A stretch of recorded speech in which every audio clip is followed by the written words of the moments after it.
మనం ఎప్పుడు మనకు రెగ్యులర్ ఆయన ఏంటంటే డైరెక్ట్గా పులివెందుల్లోట జగన్మోహన్ రెడ్డి గారు రాజీనామా చేసి బ్యాలెట్ పేపర్ విధానంలో మళ్ళీ ఎన్నికలు కొన్నిసార్లు అంటే బుద్ధ వెంకన్న మంచి మిత్రుడే ఇలాంటి వాటి వల్లే కొన్ని ఇవి వస్తుంటాయి అనేక సార్లు. ఇప్పుడు కేసీఆర్ ఇవి ఎదుటి వాళ్లకు మనమే అస్త్రాలు ఇచ్చే ఒక పద్ధతులు. కేసీఆర్ తెలంగాణ ఉద్యమం అలా ఉంది, రాజశేఖర రెడ్డికి ఆయనకు మధ్యలో నడుస్తూ ఉంది. అలాంటప్పుడు ఆయన ఎంఎస్ఆర్ సత్యనారాయణ ఆయన ఊరుకోలేక కరీంనగర్లో దమ్ముంటే పోటీ చేసి గెలువు అన్నాడు. కేసీఆర్ వెంటనే నేను రాజీనామా చేస్తాను రా అని అక్కడ మొదలుపెట్టి అక్కడి నుంచి నడిచి ఆయన మళ్ళీ కేసీఆర్ మళ్ళీ పుంజుకోవడానికి కరీంనగర్ ఉప ఎన్నిక కారణమైంది. ఇప్పుడు ఇంకా ఎన్నికయ్యి ఇంకా ఓట్ టేకింగ్ కూడా చేయలేదు. అప్పుడే సవాళ్ళు ప్రతి సవాళ్ళు ఎందుకు మరి జగన్ తీసుకుంటాడో లేదో కూడా నాకు తెలియదు ఇప్పుడు. ఎందుకంటే 11 మంది ఎమ్మెల్యేలు ఇంత గడ్డుగా మొన్న మెజారిటీ కూడా బాగా తగ్గిన పరిస్థితుల్లో ఈయన శపథం చేయడం ఏంటంటే బ్యాలెట్ పేపర్ విధానంతో వెళ్తే మొన్న వచ్చింది కూడా నీకు రాదు మళ్ళీ వెళ్దామా అని సవాల్ విసురుతున్నాడు. ఏదో కాలక్షేపానికి ఇవన్నీ బాగానే ఉంటాయి, మనం చర్చించడానికి మన వీక్షకులు ఆలకించడానికి తప్ప ఎన్నికల సంఘం నిర్ణయం తీసుకోవాలి. ఇప్పుడు దేశంలో వీళ్ళ కోసం బ్యాలెట్ పేపర్లో ఎన్నిక జరపడానికి సిద్ధం కావాలి, దానికి జగన్మోహన్ రెడ్డి రాజీనామా చేయాలి.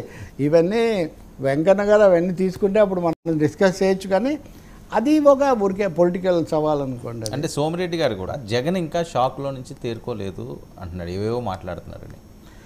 ఇప్పుడు ఇవన్నీ అంతకుముందు మనం మాట్లాడినవే అని నేను చెప్పేది. షాకే ఉండొచ్చు డెఫినెట్గా.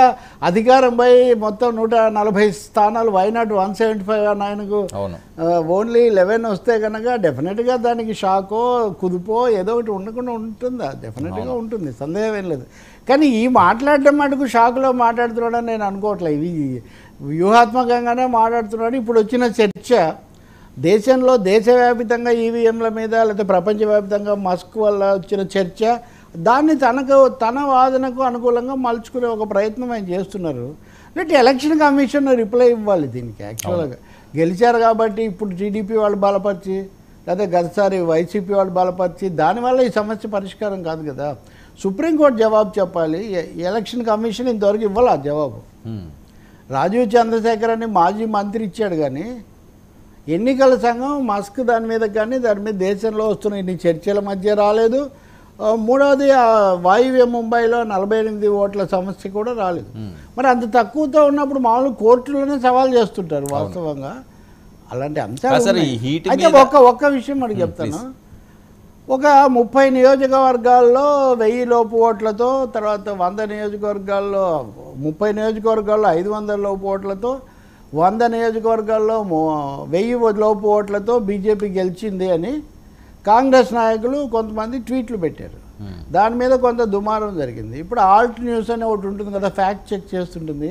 చెక్ చేసి వాళ్ళు ఈ లెక్క సరికాదు, ఇన్ని 100 సీట్లలో ఇలా రాలేదు అని చెప్పారు. అయితే నేను ఆల్ట్ న్యూస్ చెప్పిన దాంట్లో కూడా మీకు ఒక కరెక్షన్ చెప్తున్నా. వాళ్ళు చెప్పేది ఏంటంటే కేరళలో సిపిఎం అభ్యర్థి ఒక్క సీటే గెలిచాడు. ఆ ఒక్క సీట్లో 647 సీట్ల ఓట్లతో గెలిచాడు. ఓకే, అంత తక్కువ తేడాతో వచ్చింది ఇది ఒక్కటే అన్నారు. 48 ఓట్లతో ఉన్నది మరి ఆల్ట్ న్యూస్ వాచ్ ఎందుకు ఫ్యాక్ట్ చెక్లో తప్పించుకున్న వాస్తవం లాగా ఉంది. కాబట్టి మరి ఇది కూడా నాకు ప్రోబ్ చేయాలనిపిస్తుంది. అవును, మరి ఫ్యాక్ట్ చెక్ అని అన్నీ అంత అతని మీద జుబేర్ రహమాన్ అతని మీద చర్య కూడా తీసుకున్నారు, అదంతా అయింది. చాలా చిక్కుముళ్ళు అయితే ఉన్నాయండి.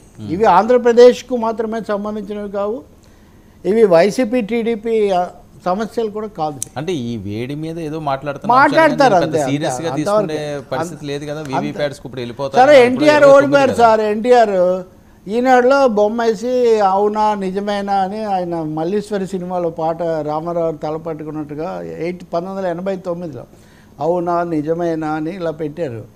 ఎన్టీఆర్ ఓడిపోతే ఏమన్నాడు, ఎన్టీఆర్ వర్సెస్ ఎన్టీఆర్ అన్నాడు. ఎన్టీఆర్ అంటే మనీ టాడీ రిగ్గింగ్ అన్నాడు అనమాట. ఎన్టీఆర్కు సరిపడా ఆయన ఎంటీఆర్ అనేది కనిపెట్టి. కాబట్టి ఓటమిలో నాయకులు స్థైర్యం నిలబెట్టడానికి గట్టిగా ఉండడానికి రకరకాలుగా మాట్లాడుతూ ఉంటారు. నేను ఇప్పుడు ఇలా అన్నానంటే మళ్ళీ వెంటనే సోదరులు బయలుదేరుతాను, మీరు ఎన్టీఆర్ను జగన్ ఎలా పోలుస్తారు? ఎవరు పోల్చట్లేదు. సిచ్యువేషన్స్, పరిస్థితులు ఓటమి నుంచి వచ్చినవి. దేశంలో చర్చ అయితే ఉంది, అది కొనసాగుతుంది. నేను నమ్ముతున్నా ఈవీఎంలు వీవీప్యాట్లు అనే దాని మీద చర్చ అయితే తీవ్రంగా కొనసాగుతుంది. పైగా మెజారిటీ లేని మోదీ, బీజేపీకి మెజారిటీ లేక పరాధీనంగా ఉంది కాబట్టి తప్పకుండా లోక్సభలో కూడా ఈ చర్చకు వచ్చే అవకాశం ఉంది. ఓకే, అంటే ఇప్పుడు కేంద్రం తీసుకునే నిర్ణయమేనండి ఇది? ఏదండి ఇప్పుడు దీని మీద ఇప్పుడు మీరు అన్నారు కదా, రాజీవ్ చంద్రశేఖర్ లేకపోతే ఇంకొక బీజేపీ నాయకుడు జగన్కు బుద్ధ వెంకన్న చేసిన సవాలు ఆయన రాహుల్ గాంధీకి చేశాడు. ఓకే, ఏమని, మీరు వైనాడులో రాయ్బరేలీలో ఈ ఈవీఎంలతోనే కదా గెలిచారు, మరి మీరు రాజీనామా చేసి మళ్ళీ ఆ ఎన్నికలకు సిద్ధపడతారని. సో ఇది సవాళ్ళ సీజన్, ట్వీట్ల సీజన్ లాగుంది, ట్వీట్ ఫైట్ల season. So sir 20 but anyway Rahul Gandhi వైనాడుకు రాజీనామా చేసి చెల్లెల్ని పోటీ చేసినారు. సార్ 29 కదా, ఇది ఇప్పుడే కదా మొదలైంది. ఏది ఇప్పుడు వీవీప్యాట్స్ ఏమన్నా సరే 29 గురించి మాట్లాడుకోవాలి. 28, 29 అంటే ఇప్పుడు ఆ 48 ఓట్లది ఉంది, అట్లాంటివి వాళ్ళు ఇండివిజువల్ కాన్స్టిట్యున్సీస్లో కొంత సవాల్ చేయొచ్చు. ఒకటండి, ఎలక్షన్ పిటిషన్ ఎవరైనా వేయచ్చు, అది అక్రమమని లేదా రూల్స్ పాటించలేదని, ఆ ప్రకటన చెల్లదని, ఇలాంటివి వేయచ్చు.